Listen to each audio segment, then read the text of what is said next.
What's up everybody, it's Anthony from Policy Buff and I'm back with another How I Got the Shot video. In this episode we're going to tackle light painting using some easily accessible tools along with no more than 2 lights. But before we get started, you know the drill. Hit that subscribe button, click on that little bell to be notified when we post some great new content. Let's get started.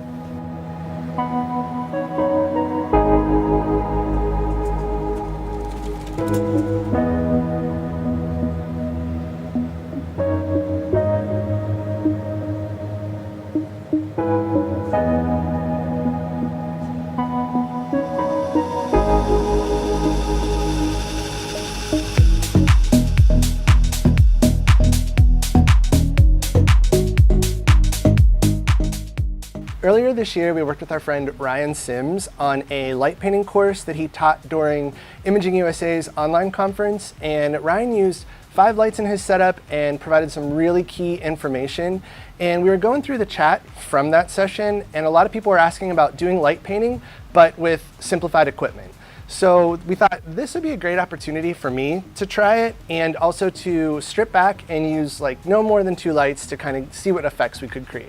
Before we get into the shoot itself, let's go over a few bullet points and what's needed for the process to make it happen. One question we see a lot in regards to light painting is whether or not you should use front curtain or rear curtain sync.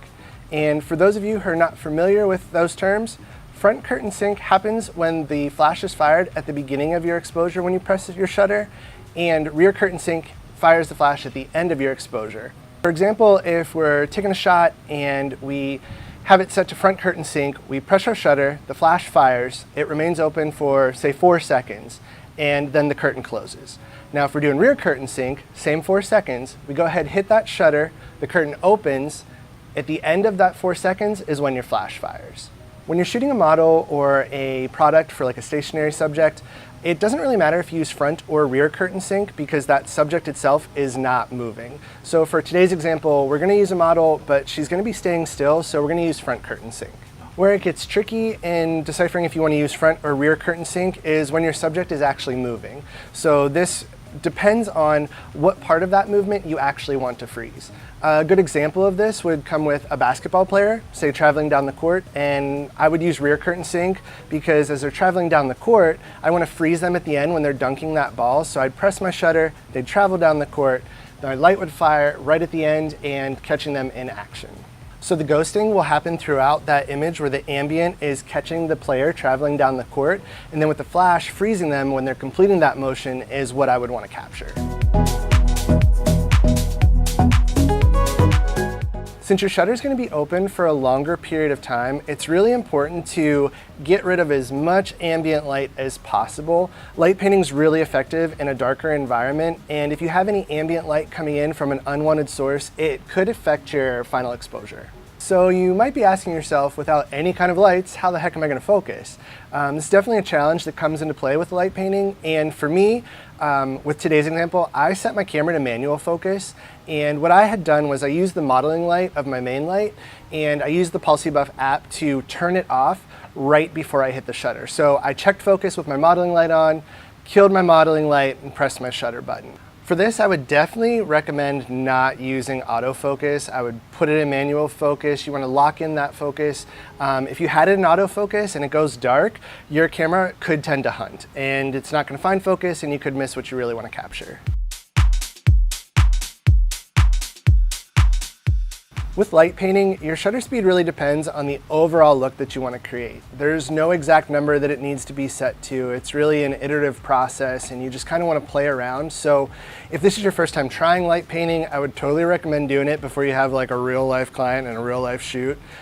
Just to give yourself more of an understanding of what you like, what you don't like, and definitely having an extra pair of hands is super helpful. For our shoot today, we were able to snag one of our other coworkers, Tyler, who's also a photographer, and he was able to do the dirty work of the light painting before we all kind of jumped in and had a go at it. But the shutter speed just really depended on the look that I wanted to create and just kind of had fun with it.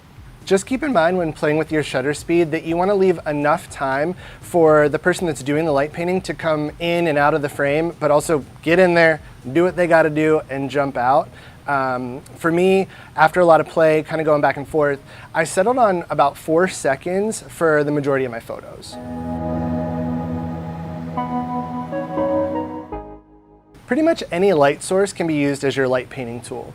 For me, I wanted to challenge myself in a sense of what do I have that's readily available, or what can I get when I need to add more things to my cart when I go to Target on the weekend, because that's usually a thing. So for me, I had a few different things. The first look that we were going to show, I found this Edison bulb like desk lamp that was on clearance for like $5. So I was like, cool, not only can I use it for the shoot, but then it'll look good in my house. So I kept that, and that was option 1. Option 2, I used just a standard LED flashlight that you kind of click on, click off.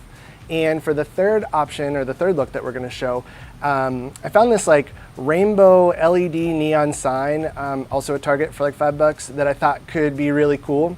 They had a flamingo that was like $15, and I thought that was one, excessive, and also I have no use for a giant neon flamingo. But light painting tools can really be anything. Kimberly even, we tried a demo with her cell phone where she just screenshot like a full color that covered the whole entire screen. And we did some kind of up close tests prior to, and it looked really cool and could also be the subject for another video in the future. One thing that was kind of a bust was those like glow bracelets that were also at Target in the dollar section. You get them open, you snap them, you kind of shake them, you do your rave thing, you like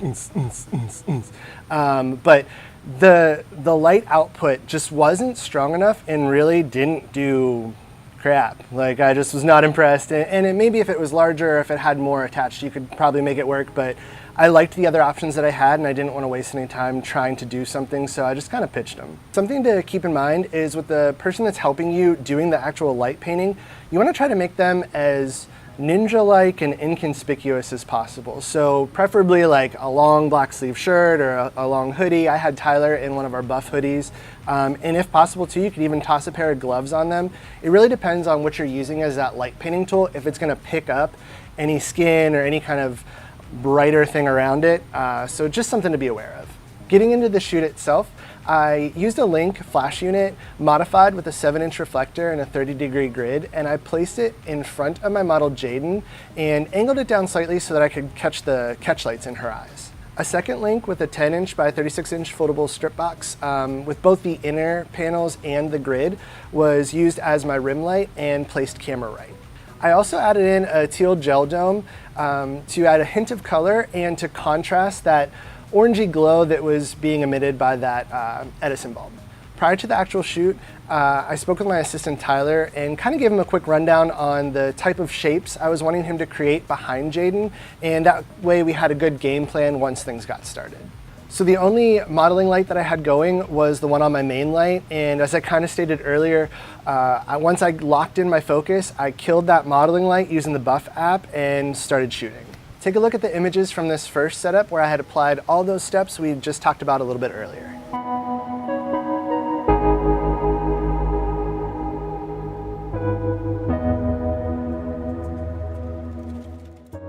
For this second look, I changed everything up. Jaden changed out her outfit, I changed up my light painting tool, and I changed out my overall light setup. With this look, we just used a single Link with a 24-inch foldable silver beauty dish. It had both the inner panel, outer panel, and grid attached. It was placed in front of Jaden and boomed up and angled down slightly so that it encompassed all of Jaden while she was seated on the ground. Instead of a second light for this look, I used a 5-in-1 reflector with the silver side up and placed a camera light and just caught a little bit of that light and bounced it back onto Jaden's shoulder and her back while she was sitting down.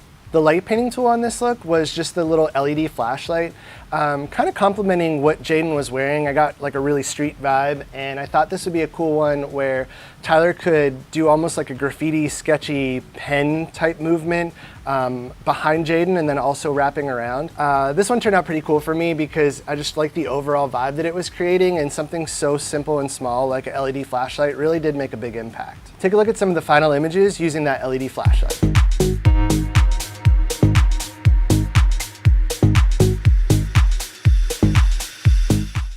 Final look, we have absolutely no footage because Kimberly was like, ooh, colors. So we used the little LED rainbow light and everybody got distracted because it was looking super cool. We do have some BTS images that we're gonna show as I kind of break down this setup. But yeah, colors, man. And also for once, it's not Anthony that is dropping the ball, it's Kimberly. So let's just. But also, the image that you like the most. Yeah, true, is the true. one I totally Picassoed out on. Yeah, Kimberly did work her wonderful magic, and the image that ended up being my favorite that you'll see in this set came from what she did, so the distraction was well worth it. Thank you, art school. For this look, I brought back in that foldable beauty dish along with the foldable strip box and just kind of played with placement a little bit. I also tossed in this black piece of plexi that we had and kind of had Jaden resting on it a little bit because I wanted to capture that reflection. So we did move the lights around a little bit to just catch the certain things that I wanted to catch, and also tossed in a magenta gel dome to bring in a little bit of pink and pull in some of the colors that's coming from that rainbow. Take a look at some of the final images using that rainbow LED sign.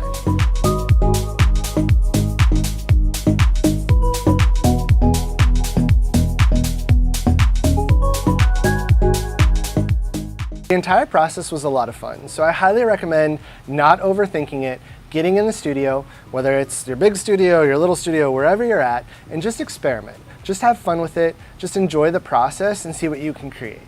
Thanks so much for watching. I hope you found this video helpful. Do us a favor and hop on over to Instagram, give us a follow, and for a chance to be featured, use #PaulCBuff. We look forward to catching you on the next one.